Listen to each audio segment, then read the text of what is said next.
Hello, welcome back to my haunted library. It's Regina. I wanted to, before we start our tag video today, which I haven't done in a really long time, I wanted to introduce you to my new furry friend officially. This is Lena, and her legs are so long. We've had her for about 6 weeks, and she's very sweet, and she and Lucky are getting along fine. They're starting to play fight a bit, which is fun, but yes, we adopted her. This is my first dog I've ever adopted. She still has a little bit of learning to do, but isn't she cute? Anyway, I'm here today to do a tag video, which I have not done in, I don't even know, months, years? I'm not sure. It's been a while. Before I get to the video, I do have one more thing I wanted to mention, is that I am very close. I am inching toward 5,000 subscribers, which is my goal for the end of the year. It was my goal by my, 8th year anniversary on BookTube.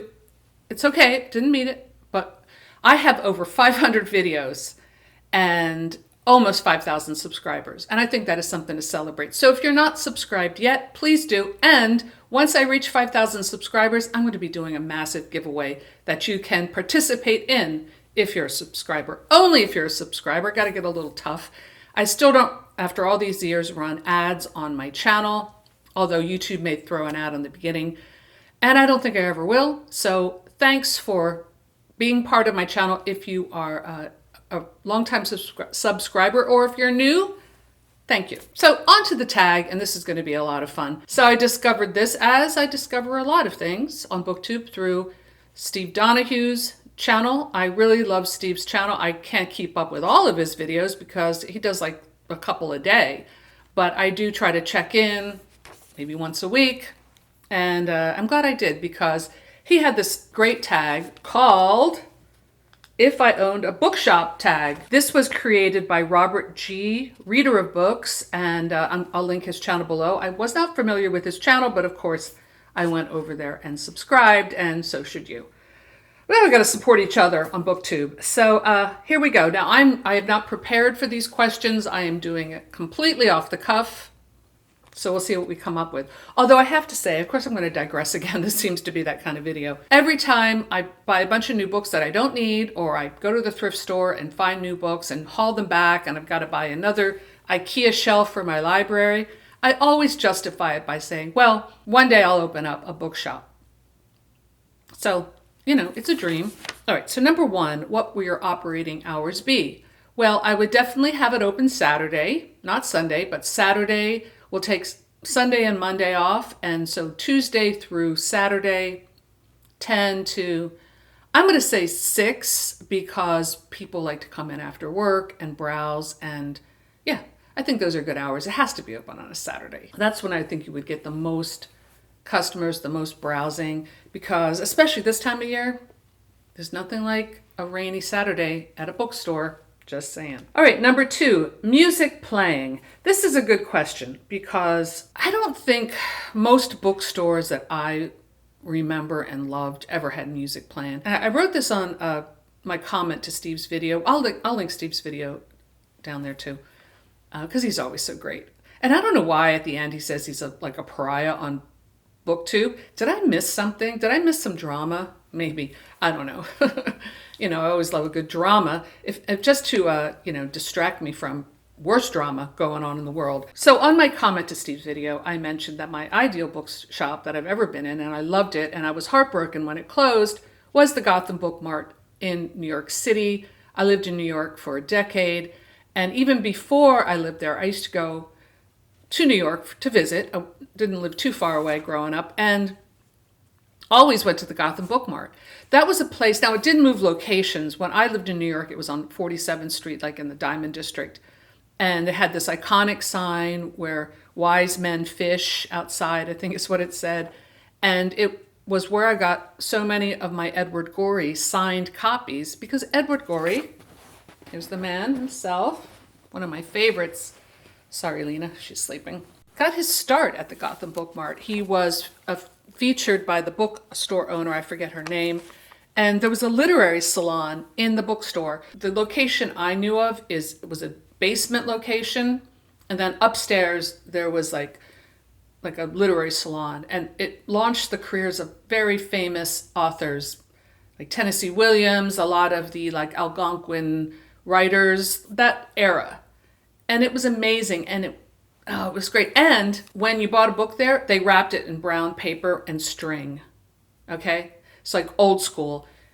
In the movie Rosemary's Baby, when Rosemary buys the witch books, it's just a quick shot of her. It's from the sidewalk.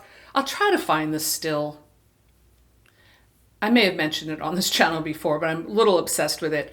You can see that she's in the Gotham Book Mart. Like if you know the Gotham Book Mart, it's like, yes, this is where she went. Of course, that was the best bookstore. They had new books, lots of old books, a weird poetry section where you could find very obscure Xeroxed poems like stapled together, zines, like that kind of, it's that kind of ambiance that James and I are trying to capture a little bit with Bookworm's Horror Zine. You know, that there was something so unique about it. Barnes & Noble is just not the same feeling. But of course, eventually Gotham Book Mart closed because they sold the building, and there's probably like a bank there now. You know, this is what happened to these wonderful places in New York that are now, I don't know if there's anything left, but yeah, it's very sad. Although apparently they gave all their books to University of Pennsylvania Library. I'm not sure. It won't be the same. It's lost to the sands of time. Anyway, this is a very long-winded way of me explaining about the music playing. I don't think there was ever any music playing in that bookstore. It was more like a library. It was quiet. So I might think maybe a little jazz in the background on Saturdays, maybe. Just maybe. Number 3, coffee and alcohol. I'm going to say no, I agree with Steve. It's not a bar. It'd be nice if there's a coffee shop next door. But in general, you don't want to have things that are going to spill on books and ruin them. So I'm going to say no to that. Number 4, setup of store. Well, I just love the way the Gotham Book Mart was set up. It had like the central like library table with new releases, staff picks, that kind of thing. I like how those are curated. There's a lovely bookstore in my hometown that's small, but it has that wonderful ambiance too. Maybe I'll stop by there later and do a little video of it. Why not? Bookworms, you can buy bookworms there, and some of my books may still be in there. I've sold a few. I need to replenish. Anyway, yeah, so the setup would be like that. And of course, dusty stacks going to infinity in the back. The more you dig, the more you find. Magazines, comics. I would have a little bit of a sloppiness, at least maybe in other sections. I love those bookstores that have levels. I mean, those are hardcore. You really find some cool stuff there. Anyway, it's getting me excited to think about doing this someday, although I agree with Steve, it's probably one of the worst business ventures you can have. If you're independently wealthy and you own the building, yeah, why not? Number 5, live entertainment and community events questions. I do like bookstores that do that, and I have so many friends who are really good musicians, so I'm going to say yes, occasionally having like a acoustic guitar, little mini concert. I think that's fun. Number 6, store location. Well, I mentioned my town has a wonderful bookstore, and not to be competition with that bookstore, which is the Bristol Bookshop, which is great. I think having like a row of bookstores. So I would put my bookstore on the same block or even next door to that bookstore, but I would sell mostly used books. So you could have new books, which they have mostly in their bookstore, and used books. 7, external appearance. Well, of course, I lean towards anything that's kind of gothic, so which might not be the best business decision for a bookstore. You don't want to scare people off, but then of course you also want to attract the cool people. Well, I love the way the bookstore in my town has done their decor. It's actually stunning, so I would lean toward what they did. I will definitely do a little video at the end to show you what I mean. It's a lovely bookstore. 8, book specialties, used versus new, genres, etc. Well, I would definitely do used versus new. And genres, well, I agree with Steve. To have a successful bookstore, you've got to hit a lot of genres and different types of books. And nonfiction, history books, all this kind of thing. Special interests, as much as I could squeeze in. But I would definitely have a horror room, maybe. Like a little horror space. Not just one shelf with Stephen King. Not that we don't love our Stephen King. We got to support him. And last question, naming the store. Well, I guess I could just call it Regina's Haunted Bookstore, but that might be a little limiting. Well, although that could work because haunts, especially where I live, are a real attraction. So yeah, I might do that. Or I also always thought if I had a store, I would just call it Halloween. Halloween. And then it could be a bookstore, but that would be very niche and kind of weird. But that would be on brand for me. So yeah. So let me know in the comments below if you've ever had this fantasy. And if you did, consider doing this tag.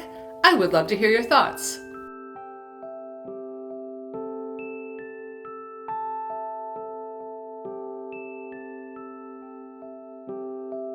So stick around for my little bookstore vlog at the end, and I will see you next time in the Haunted Library.